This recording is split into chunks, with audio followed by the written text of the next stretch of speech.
Fans of Dragon Quest builders may find a lot to love in Dragon Quest Treasures. The game officially came out yesterday on December 9th, and I was able to get myself a copy of it today, and as a fan of a Dragon Quest Builders series, I definitely can say this game is awesome. Initially, I was kind of hesitant as to what kind of game this could be. It sounded like it was a lot different, and I didn't know if it would even feel anything like it at all, but I can really say it actually feels like an improved version of what Builders had, despite the fact that it is not centric to building whatsoever. The game starts off with two new young characters stuck on a ship with Vikings. It becomes immediately apparent that both characters are interested in getting treasures, just like the Vikings who took them in do every day. It also seems that they're not equals on the ship, as the Vikings kind of demean them for their young age and their small stature. While partying one night, the two escape, and along the way, take two small little animals, as they call them, stuck in a cage, and make their way to a mysterious island that is revealed to them. On the island, they find their own unique treasures in the form of dragon daggers. And shortly after, the two animals that they saved suck them into a wormhole off to a brand new world.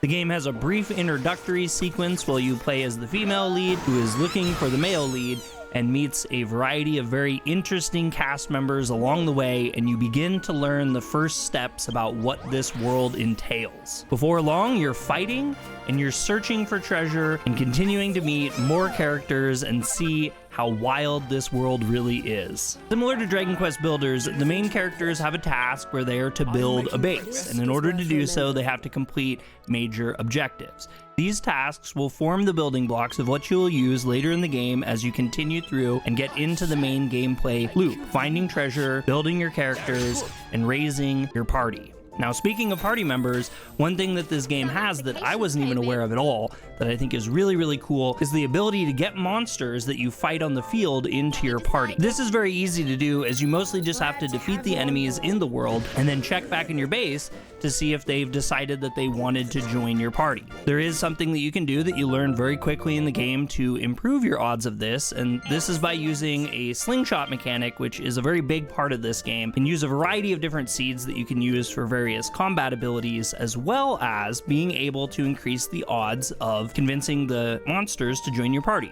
It's definitely one of those games where they give you some tasks up at the front, and while you do want to do them, you also just really want to explore this world and see everything that there is to see. There's a lot of different treasures hidden everywhere. Some of them can be found using your special abilities. Some of them you just kind of notice in nooks and crannies around the world. And all the items that you collect are beneficial because the party members that want to join your party require kind of like a fee, and it usually comes in the form of money or more often items, most of which that you're picking out in the main world. Reusing many of the same kind of character types as Dragon Quest Builders or other Dragon Quest games, you really start to get this familiarity that comes at you very quickly, which I really greatly appreciated.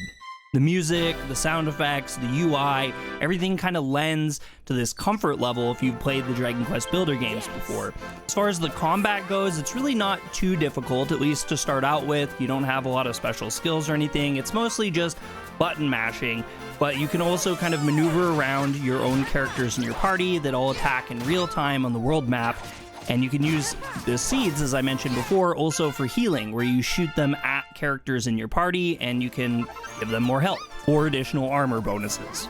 I think also very similar to the Dragon Quest Builders games, there is just this wild ensemble cast. There's a lot of different groups. Sometimes enemies don't really seem quite as much like enemies outside of the major baddies, and there's just a lot to learn and see and explore in this wonderful world.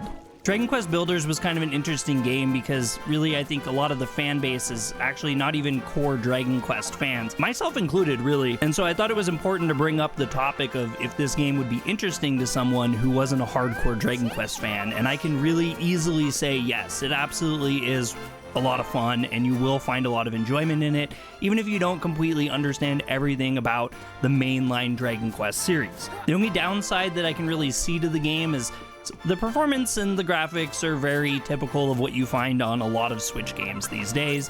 Nothing's really radically amazing outside of the cutscenes, which look incredible. And the frame rate sometimes can suffer from dips or slowdowns. There's definitely not running a strong 60 throughout the entire game. Possibly not even a full 30. I haven't really done any testing in that regards. I've only played a couple hours of the game, so I can't get a full in-depth review of it, but I just wanted to make this to let people know if you are interested in this game or you're curious about if it could be for you and you've played Dragon Quest Builders, I think this one is a really easy go for me. There's a lot reminiscent, the game feels really good, it's a ton of fun, and there's just a lot to do. It really does feel more fleshed out and more robust than what we've had with the previous entries before, and I'm really looking forward to getting deeper into this game. If you like this content, remember to hit the thumbs up. If you don't, hit the thumbs down. And if you want to see more anime news, reviews, and video games, subscribe to Yokoso Otaku.